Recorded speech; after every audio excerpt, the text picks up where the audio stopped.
Welcome back, ladies and gentlemen. We are in our lower bracket finals between Sanzuwu as well as Liyab. We've been following the journey of Liyab Yeah. since the start of today. They've been battling their way through the lower bracket. I think this is their third game now. So if Mm-hmm. they do win this, they will be proceeding onward to play Ardent Esports in the grand finals. And I think Liyab has made a pretty good case for themselves as why they are worthy to be the Philippine representatives for the second time in Mm-hmm. the FSL circuit.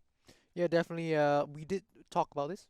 Not the best performances yesterday, but I think they've cleaned up their performances quite a bit, Mm. and they've been able to pick 2 wins in a row. But if anyone's going to be able to stop them, I think it's going to be Sanzu. They did Yeah. it yesterday with some excellent clean play. Mhm. Now they pick themselves up the Orn as we are in Champion Select. Oh my goodness, they got the Orn, but immediate counter pick coming out. It's the Braum, and I Mm-hmm. love that Liyab understand this. Because Call of the Forge God is, of course, blockable with the Unbreakable. Yep. So if you pick Braum, it neutralizes the re-engage potential of the Orn. Of course, the Brittle is still a problem, right? The Yeah. knockups as well as all the CC amplifying effects of the Brittle is still an issue. But now they have the bot lane of Lucian Braum, which is something they were up against Yeah. the previous game. Now this time having to pick it for themselves. Jarvan now for Sanzu. So this team on the blue side understanding what the power picks are. Leona left open could possibly be an option for them, but in this case they go for the Oriana wombo combo again. Do you Yeah, think? that's what they've been doing basically the entirety of yesterday. So no mystery as to see why they're going back towards that composition.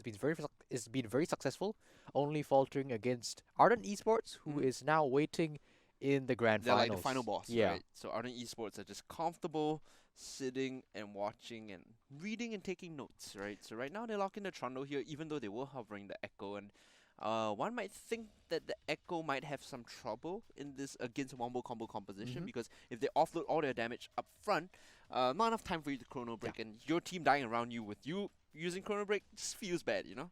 You're not gonna be able to chrono break basically if you get 100 to Yeah. 0 in like zero point Mm. 0.1 seconds basically. Uh, we do see the Trundle. Definitely have a bit more tanky stats to steal this time. You do have the Ornn, gonna get very Yeah. tanky. The Jarvan also nominally tankier than some of the other junglers. Of course, you would always be looking at the Ornn if you want to out someone. I think it's the prime target to go for. Second round of bans coming out seem to be very bot lane focused. We see the Leona, we see the Morgana. LeBlanc is going to be removed from the pool, and I think that's sort of to get the mid lane a decent matchup. Of course, LeBlanc one of the trickier champions to play into if you're Oriana. Of course, it can be navigated. I feel like my perspective of Oriana is a very um, stable champion. Like Yeah. it's the perfect champion in if you want to go even lane. Like Hmm. it's not difficult to just go even lane if you're comfortable on Oriana. Yeah, we even did see Oriana go even in lane yesterday, and once we got to the team fight stages, she Yeah. just absolutely popped off. Hmm.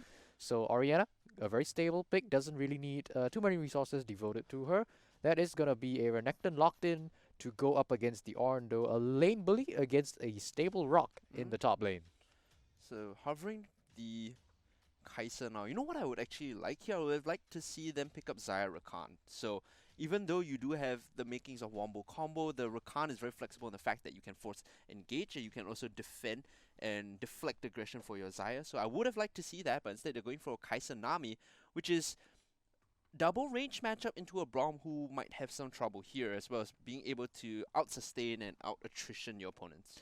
If you get later on in the game, Mhm. and if you're on the side of Liyab, you make one false move, and you are basically in the air for the entirety of Oh your yeah, life. we're definitely gonna see that. Like no doubt about it. When the Braum, when the Ornn joins in, if you can't block the Call of the Forge God, you just get juggled for days.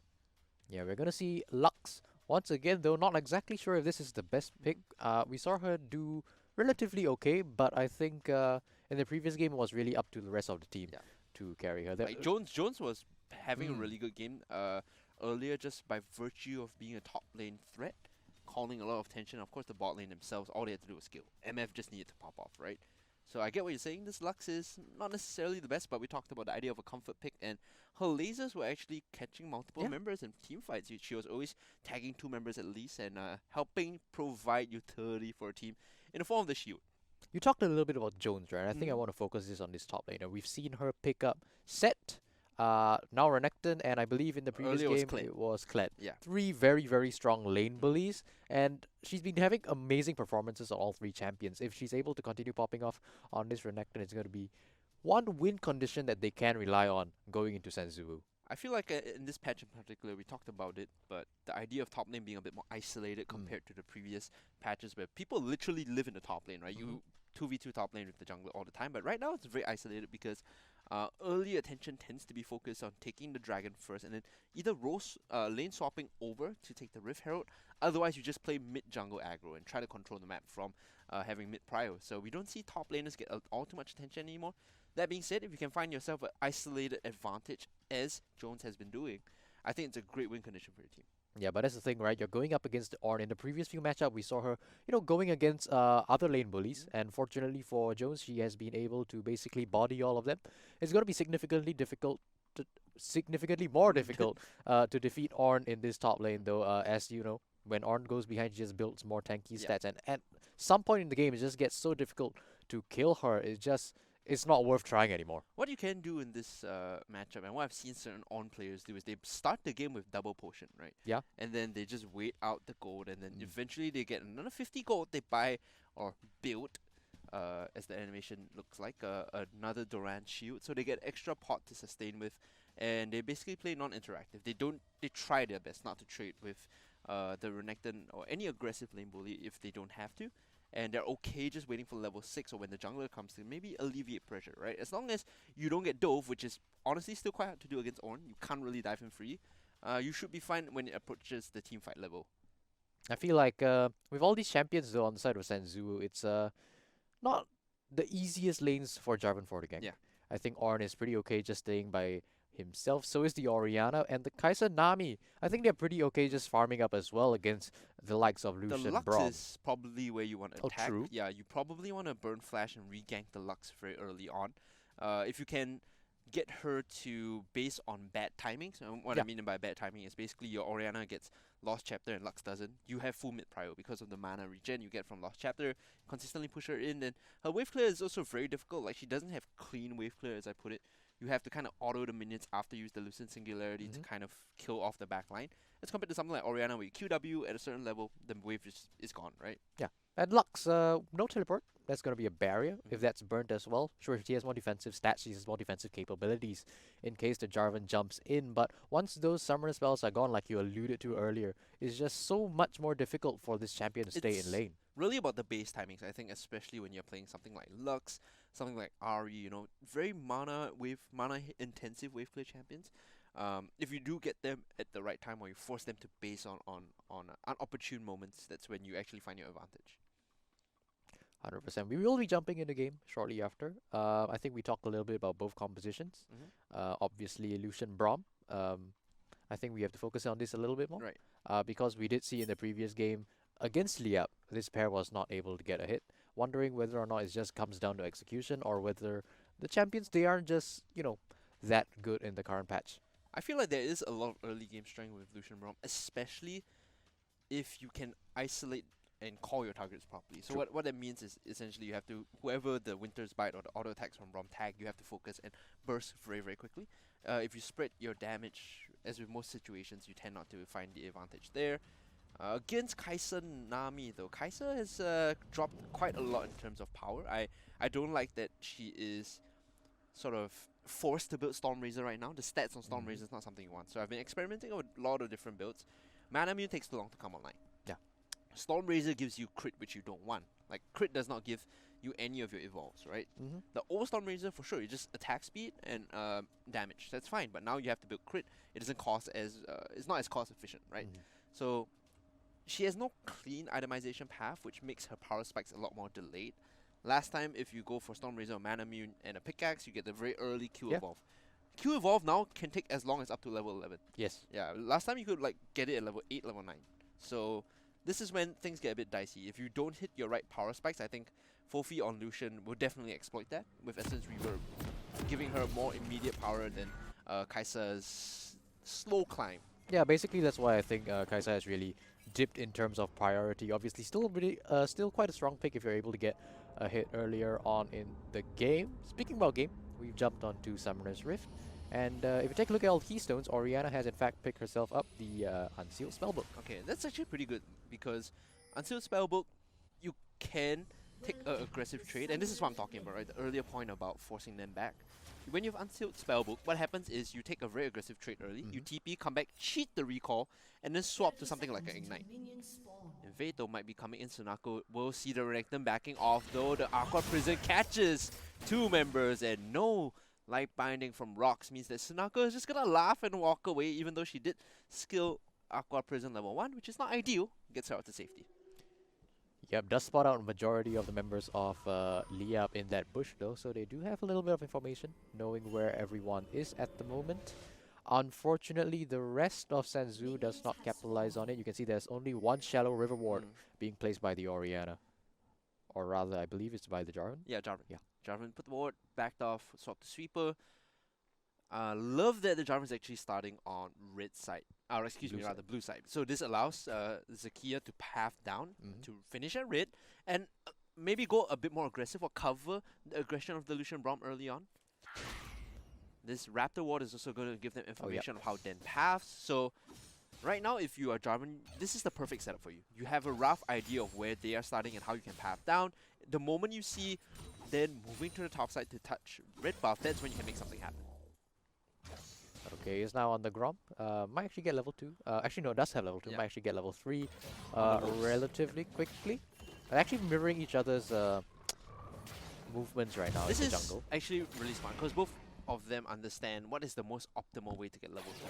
It's usually either you full clear the blue side or you do buff Gromp into red. The first one is more efficient in terms of clearing out one whole side of your jungle. The second one allows you to gank quicker. Alright then, spending a little time placing down a ward in the river, so does trade a little bit of tempo for some information, well, potential information. Not sure if Jarvan's gonna walk down there or not, but Jarvan already on her way, level 3, down to the red buff. Of course, the Jarvan's wave clear, I say wave clear, jungle's clear, Jarvan's jungle clear timing is much better compared to the Trundle, so she will be able to take this much quicker. We do see the fact that Kai'Sa Nami is pushed up, so we're not gonna see too much aggression coming out from the Jarvan. No way for her to go down and look for a gank. So, 2 things could have happened there. With bot lane pushing up, knowing that Nami took Aqua Prison, you could have just hard forced bot lane with Trundle walking down. Because you clear blue, you can actually come and force this, right? That reply would then require Jarvan to come and cover the bot lane, but because both junglers playing non-interactive, they just want to clear their jungle and back off, it's fine. This is not going to get punished, Kai'Sa Nami will be fine. Alright, well, gonna see Den move into the enemy jungle. Not gonna spot out the Gromp, so is gonna be taking an uncontested Scuttle Crab. I don't believe either jungler has been spotted out at this point though. Nope, they will swap sides, so this is like estimated guesswork where you have a rough idea of where they are.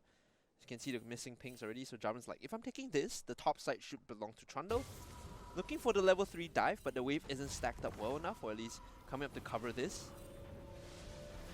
Yep, just a little lack of action. I can see both junglers actually trying to do a little bit of something in the enemy team's jungle, but teleport now being expended. Flash was burnt earlier as well with Jones, so that was a 1v1 flash burn, I believe, coming in, just simply playing the matchup better. Alright. Now gets a pretty good recall timing as well, having pushed the Ornn under the turret. You would think that the Rector now walking back the lane is going to have a teleport advantage for the next 5 minutes. Teleport advantage, flash advantage as well. So we're looking for the level 6 all in. She did go for double longsword, which means it's a lot of damage. And potentially that should give her the edge if she wants to take the trade. Like I was saying earlier, right? If you play Ornn, you don't really want to trade all too much. You just find losing the lane gracefully or going even.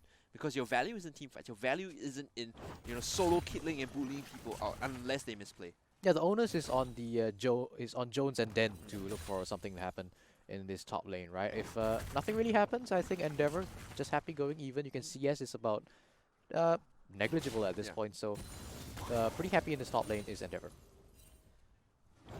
Converging on the bot half of the map though, we see a lot of pings down on the Ocean Dragon, the first one to spawn in fact. So we will not have a string of Oceans later on in the game. Sunako is going to spot out the rotations coming in. Very dangerous, Jarvan's around, the Aqua Prison is going to catch the Braum. But with the slow, they should be able to end the aggression there. Now this is a problem, it's going to be pushing in. They know Jarvan is in the bot side. How greedy are they to overextend to this point knowing that Jarvan is around? Fortunately for them, Jarvan is walking away, but they do not yet have that information. Sanzuwu here just pulling off a little bit of a freeze. Yeah, okay. Lucian is not going to be able to unlock this just yet, being a bit of a low-range AD carry himself. You can see they're like legit scared because they are hedging their bets that Jarvan might be around this area, so they can't step up to CS. They're just staying in EXP range, but they can't CS. Yeah, this is definitely very, very favorable for the side of Sanzuwu. Jarvan now on the top side, but this freeze in the bottom lane is actually still going fairly well. You can see it's about a two-wave advantage for Kai'Sa now. One thing I realized is that Den has not punished bot lane at all. Multiple occasions, Hell and Sunako have either pushed up aggressively, True. or they've created a freeze, and like that's when you need the jungler to come down and start, breaking freezes and punishing. So it's very tricky right now unless the jungler is on point and knows how to counteract this. I don't even recall Den actually going towards the bottom side. I just think it's not like something that this jungler prioritizes all that much, even though, Dragon is something that you might want to look at. Both mid laners hitting level 6 already. Whereas Rocks did go for Amplifying Tomb and... oh, hold on. Final Spark coming in. They're looking for the kill there. Sunako actually still very low. Will catch the winner's bite is Hell. Well, like I said, they managed to force the back timing here. This is kind of dangerous, even though they're starting this one up. They don't have the prio in the mid lane. Bot lane should be able to collapse soon. Eventually, Ocean Dragon, I think, will go the way of Liyab here. Top side solo kill might come through. Jones is actually getting the damage down, and never one more. Call them Meek will get the first blood. Ruthless Predator gives it to her. We saw Call of the Forge God being used earlier by Endeavor to sort of stop the all-in potential, but Jones still manages to find an isolated advantage by herself. Yep, plays across the map coming in favor of Liyab. You did see that Jarvan had actually backed instead of covering the Dragon, which allowed basically zero contest when Liyab took down that jungle objective. Does manage to pick up first blood as well on the Renekton. We're beginning to see, the makings of Jones This is popping off problematic as well. Yep, this is problematic. So once she hits Tiamat, Ornn can still gracefully sit in lane and play the matchup, but that solo kill should not have happened. That was a big mistake. 100%. You can see Zakia is now sort of shadowing the top lane, trying to make something happen, but Renekton now backing. He's going to pick up several more items, I believe, and he's just going to make it that much harder for Zakia to try for any sort of gank. I remember we were talking about bot lane earlier about how, the Kai'Sa has set up the freeze. They've been unpunished for quite a while. The first item she buys is a tier, and that is 0 combat stats. You're basically slow charging that, right? How many spells are you legitimately going to cast to the point that your mana immune is going to be stacked up in time? This puts them on another 7 to 8 minute pause while the Kai'Sa scales up. Yeah, not to mention she went for the tier and another Doran's Blade, which you're going to have to sell that. It's not going to build into anything, so that's just a bit of a gold sink. And Zakia looking like he's going to get collapsed on now. Collapse coming through, but not enough distance covered by the members of Liyab. Yeah, fortunately for Zakia, did manage to make it to the mid lane where they have priority. Liyab classic, right? The moment Ocean Dragon goes down, they swap over to Rift Herald and they will 5-man this if they need to. Actually falling very low already, it's down to 1,000. I don't think it's going to be stolen away. In fact, will be smited here by Den. Members of Liyab will walk away with this objective for free, whereas Hell and Sunako will push up the bot lane. Like we said earlier, even though they have space, there's still a pause timer running for how fast she scales up. Yeah, clean play coming in on the macro scale for Liyab. Not going to trade it for too much since you were able to pick up one plate, but they're going to get a reply here as they put down Rift Herald in the mid lane. They should just all in on this Rift Herald here, try to get as many plates as possible. Remember, the amount of caster minutes here is pretty decent. Everyone's going to get about 100 gold as the Shockwave comes through. A decent flag and drag knocks them all up. At the edge of it though, Brawl manages to get out with the flash and the heal from Fofi, so they will find a kill, some plates, and another solo kill in the top side once more. Yeah, this is just getting worse and worse for the side of Sanzuwu, but they're going in again. Oh, going in again, Killer Instinct in Hell now getting rooted by the Light Binding. Maybe a bit too overreaching there in the mid lane. They were trying their best to get something out of it, but they overreached and will still manage to get some damage down onto the turret plates though. Flashing away, Nami doesn't want to stick around. Sunako actually got tagged up by the winner's fight there. Yeah, never-ending fight in the mid lane. You can see that Sanzuwu is actually getting a little desperate, right? They're throwing a lot of resources into trying to make something happen against Liyab, but nothing is really coming back in terms of return on investment. You can see Jones is now happily pushing up, taking several solo plates as well as 2 kills. This is a very strong Renekton. Yeah, look at the goal difference as Whoa. well. It's 1.7 in favor of Jones, who has done this all by herself, by the way. From plates, from solo kills, and just garnering her own individual advantage. It's looking not very graceful on the side of Ornn. Definitely could have played this much better. Jones is once again in a very comfortable position. You have to think maybe she should have started with a bit more of a defensive opening. Now that she's been solo killed twice, things are getting a bit more dire. In fact, if Liyab wants to dive this right now, they can very well do so. I'm curious to see how big the wave has been stacked up too. It's actually pretty big here. It's about 1.5 coming in, so this should definitely be a dive with the ultimate of Den available. They're gonna use the challenging smite, pop the out, using the knockup though, buys her some space. Not even alive long enough to use the second cast of the Call of the Forge God. So Liyab with an execution, perfectly executed dive. Yeah, perfectly executed dive, especially now expending the teleport of the Orianna. I think Ornn actually died before teleport completed, so that's just the amount of sheer damage that they have stacked on both the Renekton and the Trundle. But that's the thing though, we saw this yesterday and we were like, oh, Liyab fundamentally understand how to play dives, they know how to abuse the Renekton power. It's just, the execution was kind of lacking yesterday. This time they're like, you know what, we'll be very clean today. Let's show the casters how clean we can get. Yep, definitely quite surprised with the level of improvement that they've actually come with today. Fofi actually getting caught out a little here. Good stun though on top of the Jarvan, puts her very low, and the culling is just barely enough to finish her off. Yeah, it's 2K in the goal lead right now. Sanzuwu looking more and more desperate as time goes on. It's a very, very clean game so far. Nothing, absolutely nothing. I want to say it's a miracle run from the lower bracket, but let's be honest, they earned every single step that they've, every single win that they've had today. This is lower bracket finals, and they are just about perfect gaming this right now. I don't think this is any sort of miracle run. I'm just happy that they've cleaned up their play. Yep. Both they're just proxying the waves. They're like, you know what, it's fine. You can take the tower plates, I just want some gold.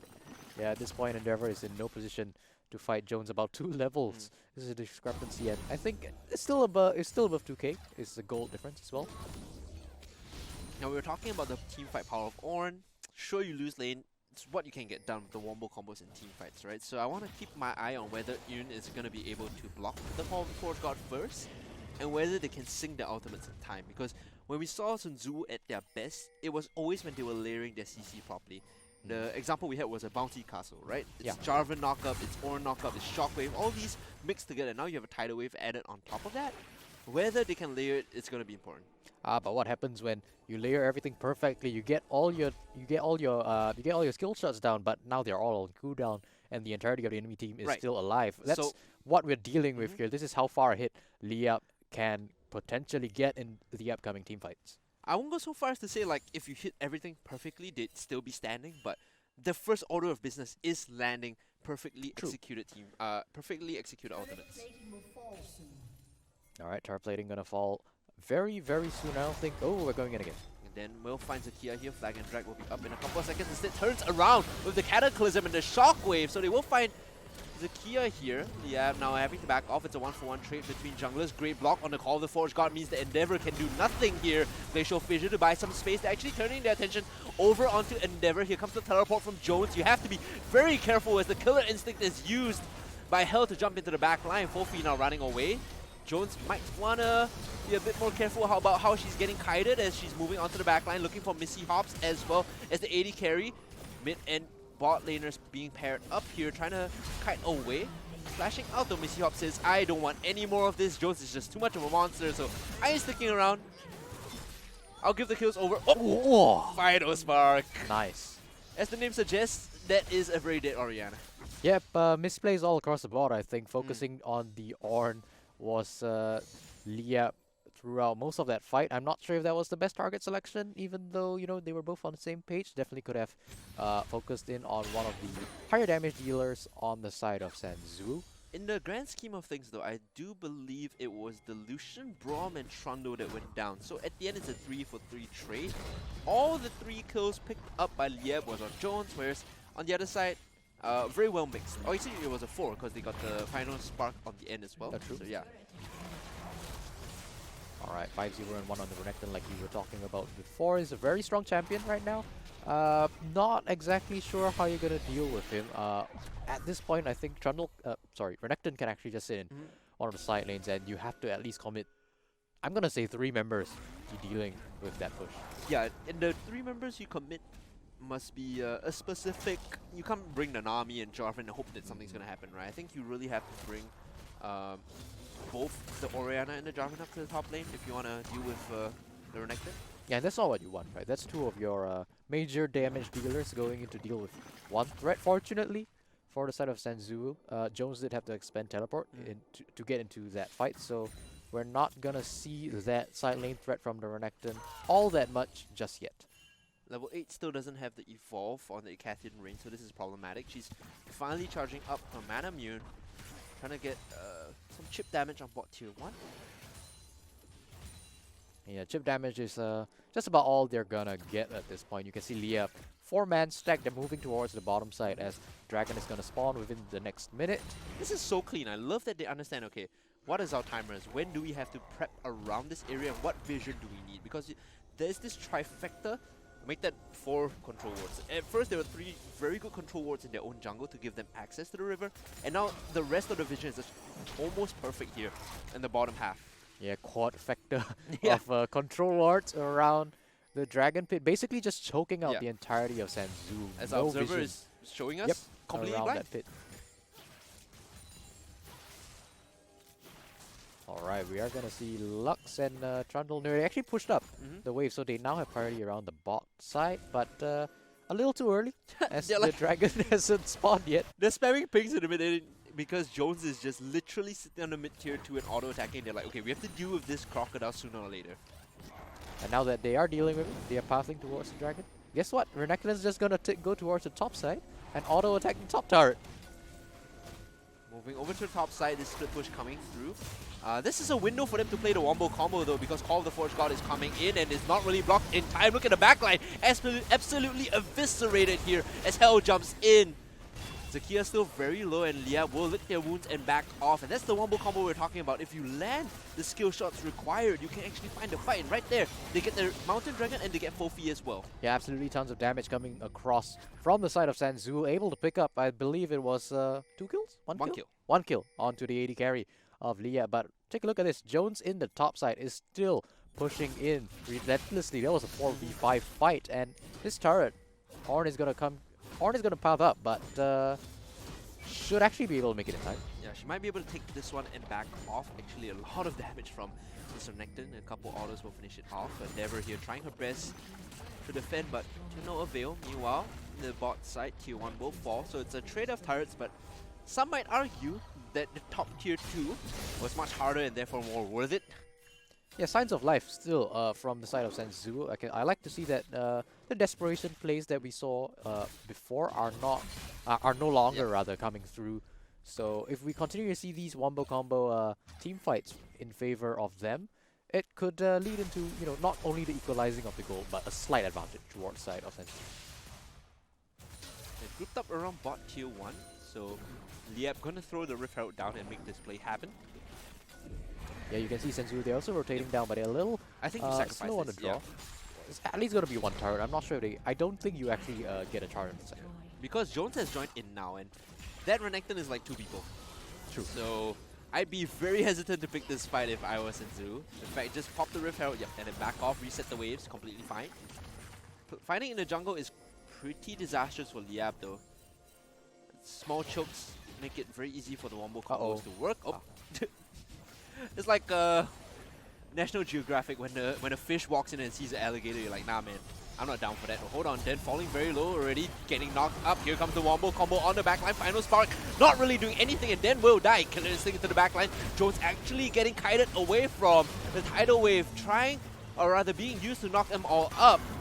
Using the Call of the Forge God on the backline, they're all very low. The health bars now are scattered, and that's the shutdown finally. Sanzuwu making the team fight work in their favor. They managed to get 2 kills in the form of Jones and Dennett. They all live, albeit with very low health bars. Yeah, that's a huge misplay coming from Liyab. Not exactly sure why you take that fight against the composition that Sanzuwu have drafted for themselves. You give over 2 kills, and that just increases the chances of Sanzuwu to find their way back into this game. Remember he said if Braum can block Call of the Forge God, sure, fight by all means, but completely failed there, you know, wasn't even activated. And with the knockups, the ability to kite and play in these chokes just become that much more dangerous for Sanzuwu. Right, a bit of a reset coming in across the map now. Importantly, in that fight, we did see Renekton getting shut down. I believe that was 850 gold going into the pockets of Sanzuwu, so that's going to be a hefty chunk of gold that they can make something happen with now.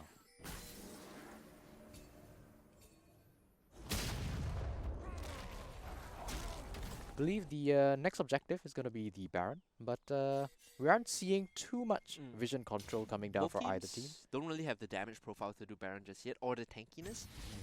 You think that Ornn is at the level, but actually will take too long for them to feasibly finish it off. So the play right now, I think, is you don't really have to set up for objectives as so much as you need to prep the side lanes properly right now. The lane assignments are super important. So Jones is being sent to the top side, has teleport, so she will be playing this side lane. Ornn, on the other hand, has not decided where she wants to go. They're like just all walking mid, like A-ramming it down. Yeah, it does seem to me that Liyab, they're actually trying to set up for the Baron, though. You can see they are all centered around the top side of this jungle, where if you want to play the 1-4, you would rather send your players elsewhere on the map. So a little bit of indecisiveness coming in for the side of Liyab as Sanzuwu, they're funneling themselves in. They're walking in, they will see the Trundle here. And is this Jones. the next level bait though? They're jumping in Zakia with the flag and drag. Meanwhile, Jones isolated. Now Killer Instinct on the backline. They find Rocks here. Immobile Lux in a spot of danger, using the final spark to dissuade them. That's unfortunate. That's a fuse bad, but this is Renekton stuck inside the pit. I don't know if they want to fight this. Hell is completely untouched. Jones will pick up Zakia first, but they need to kite this Renekton out. They will find the jungler. Jones now extremely huge though, might be able to just rip the backline to shreds. Finally getting the triple kill, and because they couldn't kite that one out in the big open space, Liyab just run them down. Not only just the fact that that was, you know, a team fight in, like you said, a big open space, but the fact that Liyab, they were able to split up that fight, make it super duper messy, just made it that much more difficult for Sanzuwu to find a cohesive way into that team fight. You're not going to be able to wombo combo if you don't know what's happening, so they're able to pick up several kills off the back of that, and now they're going to take the Baron. We'll get this Baron, albeit in a while. But the crux of the wombo combo, right, the important part that you need to land is making sure your CC is all stacked on the same targets. If they're choked up, that's how you get the damage down. Because they're also spread up and they split the fight on 2 fronts, your Shockwave combo with the Cataclysm isn't really there. Yeah, Sanzuwu, they're looking like they want to trade the Baron for another Mountain Dragon, and they're going to start it up. Liyab, they back to reset, so I'm not exactly sure if they're going to have the time to get their way into the pit. The moment Hell arrives, there should be enough damage to finish this one off. She has the Green Sue's Rage Blade, which means that those plasma stacks and percentage health damage should be able to get the objective. There you go. But then again, it's a Baron for a Mountain Drake, so I guess Liyab, they're pretty happy with that. Nothing wrong with trading that, and we have to see how they make use of this Baron play. I feel like you just send Jones to the side lane with Baron buff and be an obnoxious split pusher. Yeah, absolutely. I want to see the 1-4 coming through, but we haven't seen that. Basically, I don't think we've actually seen 1-4 coming in from Liyab at all. So Jones right now with the teleport, not exactly sure what she's doing sitting in the mid lane, but yeah, we're seeing the bottom lane duo for the side of Liyab beginning to push up the minion wave towards that bottom tier 2. Finally got the Cassian evolve at level 11, so Hell is at that point now. Meanwhile, items coming for Fofi. I think she is about to finish the Essence Reaver here. Already had the play of the Ring King early on. Nope, barely, but not close enough just yet. Soon. Right, we are finally seeing Renekton making her way towards the top side.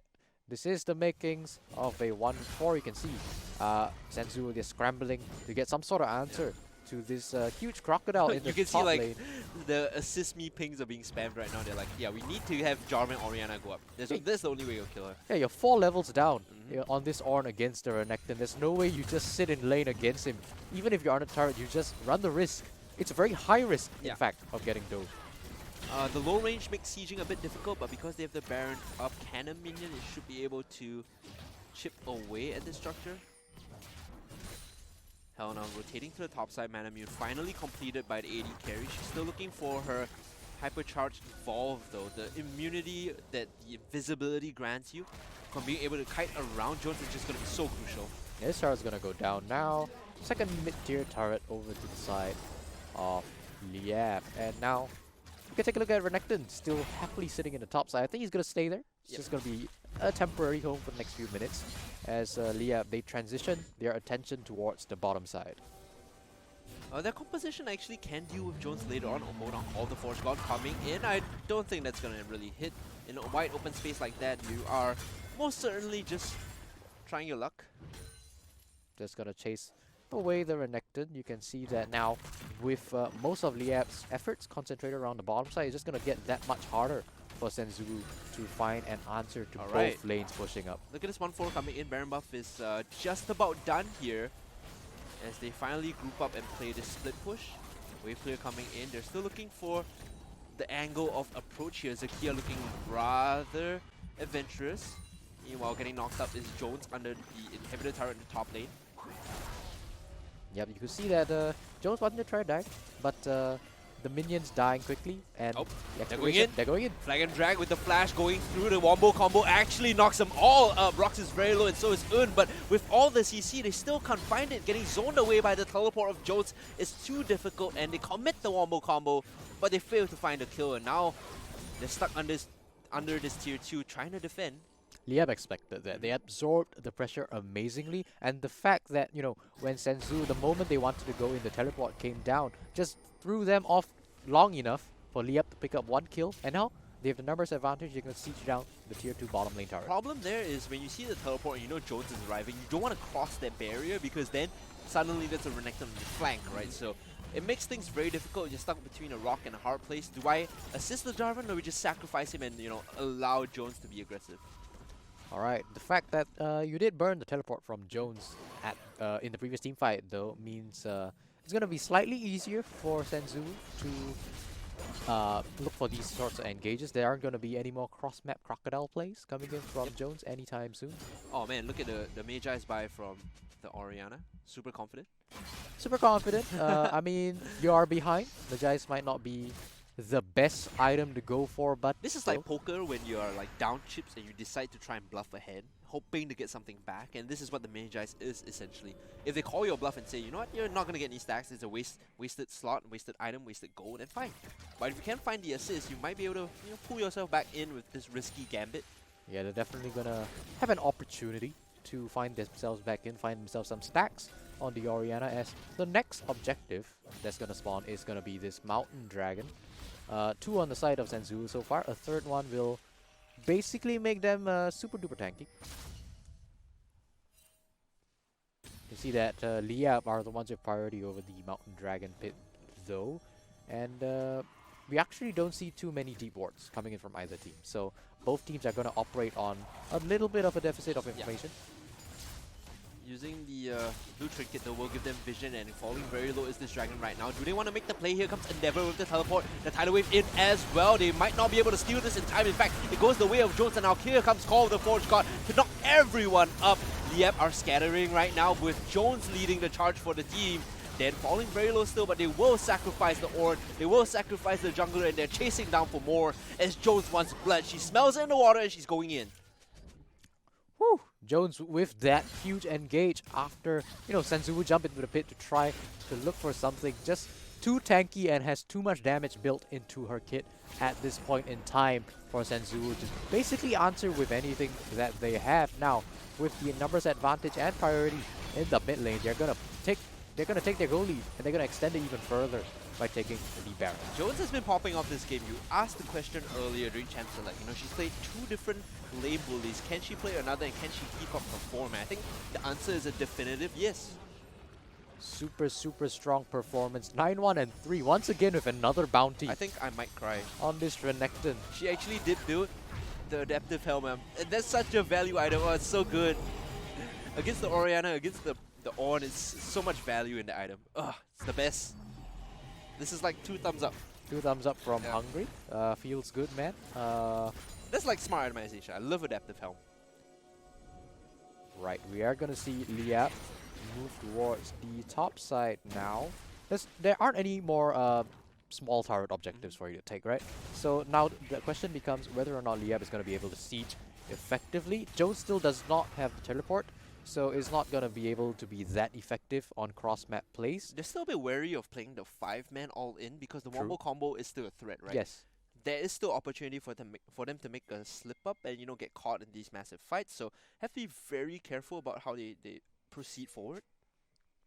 Yeah, and the fact that Liyab, they didn't draft for themselves a very strong siege composition, right? It's very difficult for them to really do anything if they are looking to siege 5v5.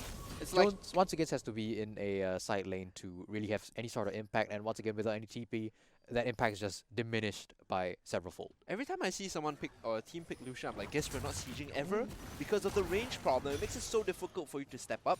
Try sieging against the Orianna as Lucian. You see how horrible it feels. Alright, I think at this point it's gonna be super difficult, like we were already talking about, for Liyab to take any turrets in the base of Sanzuwu. Oh, this is a good rotation. They actually got the inside track here. Now they're inside the base without all too much issues. Still getting caught out by, or rather getting forced away by the ball from Orianna is a problem. Jones now might find herself in a spot of trouble. A lot of damage coming in from Hell. Might be able to even find a solo kill. That's the Starix gauge popped already. Like we were saying, Hell comes online later than normal, but she is still a threat. Past fights, she's actually been popping off when the team needed her to. With the Killer Instinct, she was able to pick up both rocks and full feed in the past. See if she can do the same thing this time. Yeah, and with Jones now about 50% health, it's going to be that much less of a threat in that side lane. So Sanzuwu, they're beginning to focus most of their defensive ability around their mid lane inhibitor turret. There's a window for them to go in there, but I think they're just okay with waiting out the Baron buff and just sort of staving off the aggression.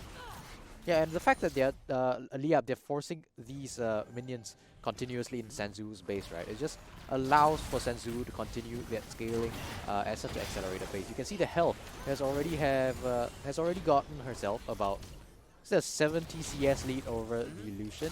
So it's significantly stronger at this point in the game, and it will continue to get even stronger as the game goes later on. Kai'Sa being that hyper carry, of course. Similarly, Lucian is slowly starting to fall off against the zoning tools and the wombo combo of Sanzuwu. This is when Fofi feels a little bit uncomfortable unless you have either a QSS or a Guardian's Angel. You hesitate to walk up until the CC is done. Yeah, not to mention though, I actually didn't notice this, but Lucian's only got one kill, and we haven't, like we were talking about Champion Select, right? We haven't seen Lucian pop off basically throughout the entire Philippine qualifier, and looks like that's not going to happen this game either. I think if Lucian was actually in a better spot, they could have actually won the game by this point. Here's some free advice for anyone watching for the qualifiers. If you are thinking about playing Lucian Braum, just say no and play Aphelios Braum instead. It's literally the better version of Lucian with more utility and better scaling. Tips for the competitors, I guess. I mean, maybe they don't own Aphelios, new champion, of course. Sure, but like if I see Aphelios in like the finals now, I'll be like, okay, these guys, I'm putting you guys onto it, so you take the free advice. I'm okay with it. Alright, free tips next. Dragon is gonna be is gonna have spawn by now, and whichever team gets this is gonna get that very, very valuable mountain soul. They have to push into the river first, and Jones is zoning them away, so this is very good coming from Liyab. But whether they can confirm the Dragon is going to be very difficult as well, because like you mentioned, they need the soul, and here comes the fight. Wombo combo onto the backline. The shockwave completely whiffing though, so this might be quite bad for Sanzuwu. Look at the damage actually, zoning everyone out. Then it's like, I don't care, I want the mountain soul. You guys can have all the kills you want because we're just going to run them down, and Sanzuwu is left for dead. Whew, there you go. That is very, very bad misplay. I think if that shockwave had actually landed, it would have been a completely different team fight. But the fact still stands, Liyab managed to pick themselves up. The team fight, they managed to pick themselves up the ace. It's a clean ace 5-0. They pick up the Mountain Soul, Mountain Dragon, and now they're going to pick up the entirety of Sanzuwu's base. I think you're spot on about the shockwave missing and heavily impacting the fight, because in the back of the pit, there was a perfect cataclysm into Call of the Forge God, and everyone's locked in place with you, right? You just needed the damage from the Orianna to make it stick, but they couldn't find it. You know, sometimes the execution, when push comes to shove, you can't clutch. and you find yourselves eliminated. Yep, they eliminated is Sanzuwu. It was a pretty close game, even though the kill score does tell a different story. It Yep. was a pretty back and forth until, until they really unlocked the map through that It w- final team fight. they were even until they were losing. True. I say that Jones actually was quite a big winning factor for them. I think if you're looking at Liyab as a whole, this team, right? What are the damage or what are the significant points? It's this top laner that randomly finds individual advantages Mm-hmm. by himself. Like you just leave her alone, suddenly she gets a solo kill, right? Look at the damage Yeah, from the crocodile. look at the damage, 22,000. With very little jungle assistance or no jungle assistance at all, she was just able to get that by herself. You'd start to think, okay, maybe we need to ban out, formulate plans to deal with Jones when we actually play up against her. And I'm sure Ardent Esports right now, as they're waiting in the grand finals, they are looking at Liyab and they're saying, wow, what can we do against Jones? Yeah, Jones right now looking like basically the MVP of Mm. the day for her team. Congratulations Yeah. to Liyab for making their way into the grand finals. They'll be facing up against Ardent Esports when we come back. Stay with us.